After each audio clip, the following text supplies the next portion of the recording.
Hi, welcome back to After Dark. I'm Nic Pegg, and joining me on the line is the mayoral candidate for Waimakariri, Kirstyn Barnett. Good evening to you.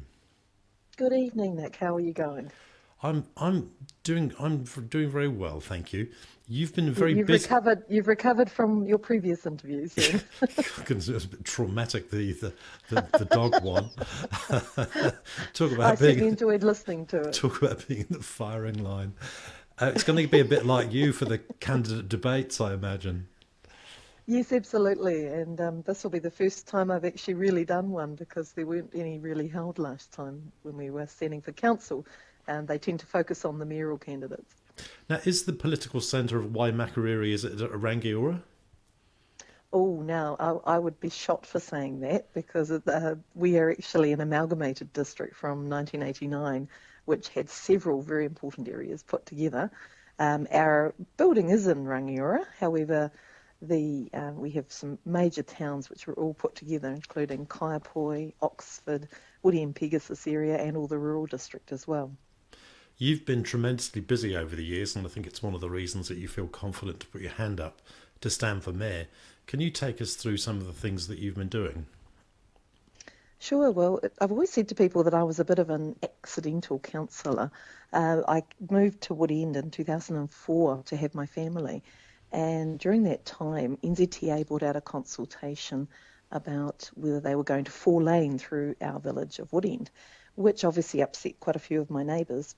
And we formed a group called the Woodend Action Group to try and encourage NZTA, or Transit it was at the time, to actually do a bypass of Woodend, which was another of the options.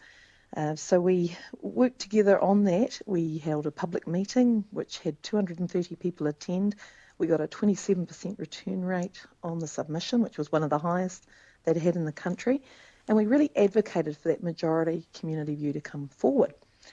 So we were successful, and the Short Eastern Bypass has actually been designated in 2015 eventually after the processes. And when people started to come to me, I started to realise it was going to be beneficial to be on the community board, which at that time was an advisory board. And literally at the time it wasn't elected, it was appointed. So I put my hand up, ended up on the advisory board. And after a couple of years on that board, I suddenly realised that I did have the skills to run for council, and I'd had quite a few people ask me to do so. So put my hand up for council. That was in June 2010. So In prior to September 20, prior to June yes, 2010, then what were you yes, doing job wise? I mean, you were very busy with the community board, but you had to earn a living as yes. well. So what were you doing?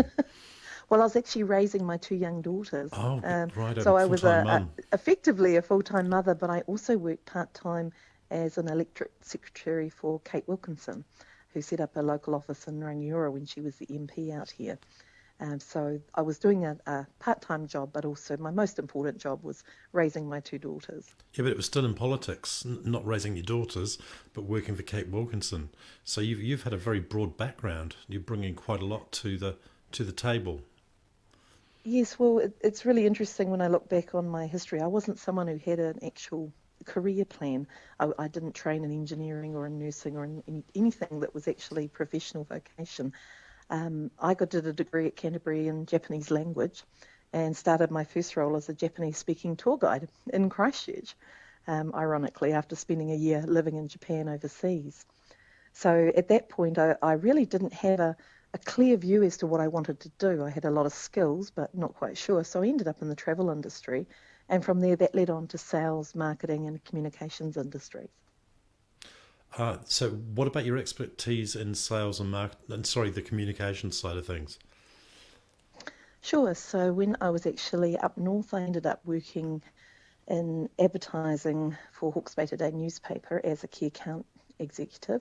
And then I also worked for Main Streets Hastings as a fundraising and marketing coordinator. So we were looking after promoting the town centre. We ran huge events like we assisted at the Blossom Festival. We ran a Fiesta Español, a Blossom Floral Festival. So big events for like 2,000 people. My job was to attract sponsorship and to market and PR and advertising and so on. So I've tended to follow those lines. I've also done a stint at Rangiora Promotions for 2 years as the promotions coordinator there as well. So that's really where my communication strengths have been honed in some of those industries, as well as in business writing, where I've actually had to support management in a lot of sales support roles through the years. That was particularly in electronics industries, which is quite strong in Christchurch. Do you maintain your own business or consultancy now? Yes, I do. I run Action Promotions as a Facebook marketing arm, which means I look after companies who want to contract out their Facebook marketing.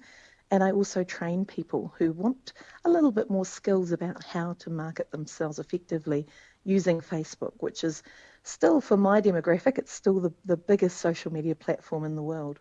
Now, before we look at your aspirations for the mayoralty and what you'd like for the region that you would be representing, let's talk about. Excuse me.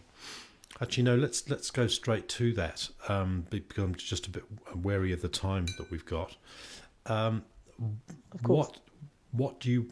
We've talked about what you want to bring to the job. What do you actually want to achieve if you get elected? Sure. I think really what we've seen since the earthquake is we've seen a very united, very cohesive council under the very able leadership of Mayor David Ayres. He's been the only mayor that I've actually worked with, and he's been absolutely brilliant, along with our chief executive, Jim Palmer. And I'd really like to see this consistent community-led governance continuing. We have quite a high debt level because of the earthquake recovery and regeneration projects. And so what we need is to be very steady and be very careful about capital expenditure over the next few years and in our next long-term plan. The other big issue that's going to hit us very hard, and this is going to come down from central government, will be water. Obviously, they're looking to put some new regulation onto our drinking water. We've already started that process by trying to implement some UV treatment. However, we're very reluctant to impose chlorination on our very secure groundwater in Canterbury, and I really want to lobby against that to make sure that we can provide a secure status to get that exemption from chlorination, which I know my community really wants to keep. Can I just interrupt? What's going on with the nitrate levels in the river and subsequently the seepage down into the aquifers as far as you're concerned?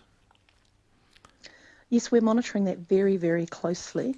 At the current time, there are not any areas that exceed the World Health Organization guidelines that we have.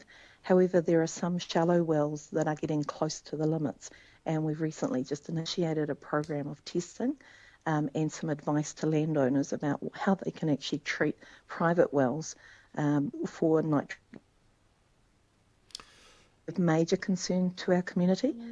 And so what I'm really looking at trying to do is make sure that we're totally up to date with the latest in innovative practices to try and look after our water, which will mean a balancing of what's needed in the farming communities, what's needed in the local communities. What I really want to get away from is the blame game, that it's all central government's fault, it's all farmers' fault. We really all have to work together. It's taken years to get to this level of degradation of our waterways, and it will take years to fix it. But I think keeping a positive attitude and looking at new innovations and being responsive to those new innovations is going to be really important. How do you talk to farmers? I mean, it's all very well standing to be mayor in an urban area, even if it is quite rural out where you are. But Yes.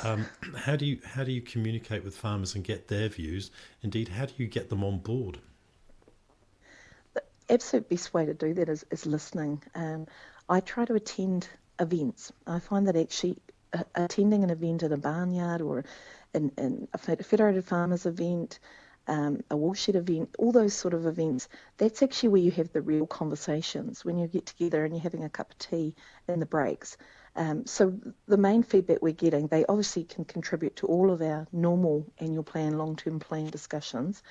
But often I think we actually have to go out to the community to get feedback. We can't wait for them to come to us. And I think that's where we've been successful with earthquake recovery. We've learnt that lesson, is that we have to go out and initiate conversations and not be frightened of some of the big questions that are being asked. But from what I've seen of the farming community, they're very open to ways to improve the land and to improve the water.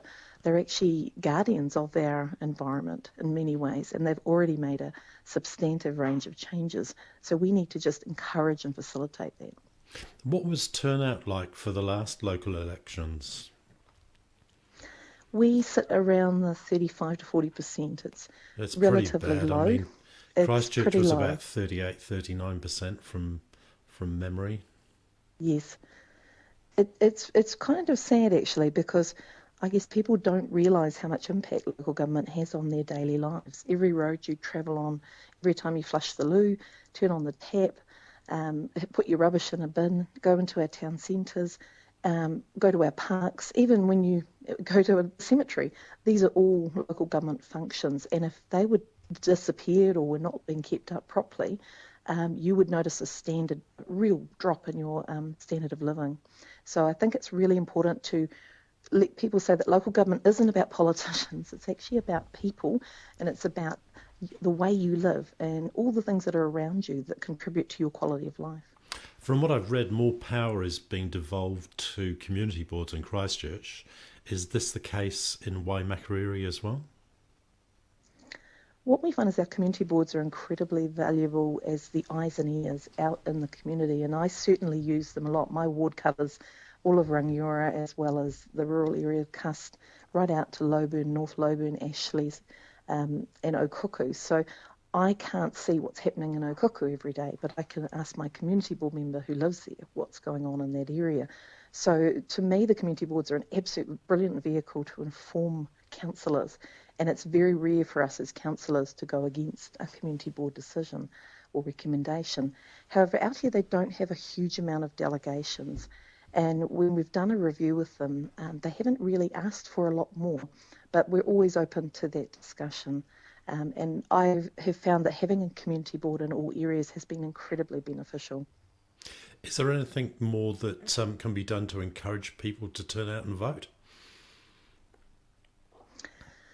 Again, I think it's about that getting out in front of them. So go to the people, which is why I try to attend as many community events as I possibly can. I'm out there and watching netball in the freezing rain on the weekend, and I just try to make sure that we're accessible as politicians, that we're actually someone you can come up and have a conversation with. I think also getting community champions out there like the community boards who then talk to their groups and say how important it is to vote. What we've seen this election is a huge increase in candidates. We have 9 standing for the mayoral position out here. Most of the wards have 10 or 11 candidates, the larger wards, and even the community boards have a fair few candidates. So there's obviously a growing interest in local government and what it does. So I'm hoping that will also translate into a better turnout for voting. Now, I know that you've been active in civil defence as a volunteer. Now, volunteering is very important in New Zealand society, but especially out in the countryside.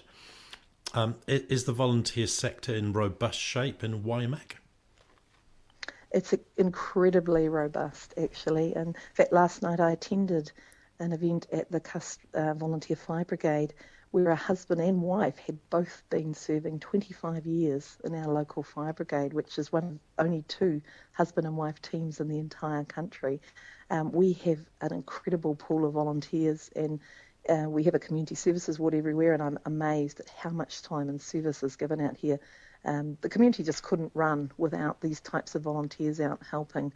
And being in civil defence, it gives me a really good impression as to how resilient the people are here. And I know a lot of people hate that word, but we look after ourselves, and I think the rural communities are particularly good at that. When something happens, when there's a flood, when there's a fire, people are the first to knock on their doors. They're not frightened to go and ask if their neighbours are okay. Well, Kirstyn Barnett, thank you for joining us on the program on After Dark. It sounds like you've got a tremendous amount of vision and energy to give to the role should you be elected. So good luck to you, and thanks for joining us this evening. Thank you, Nic. I really appreciate the opportunity. Righto. Good night, Catherine. Good Sorry, night. Kirstyn. Good night, Kirstyn. Your second faux pas for the evening. Righto. Good night. Good night.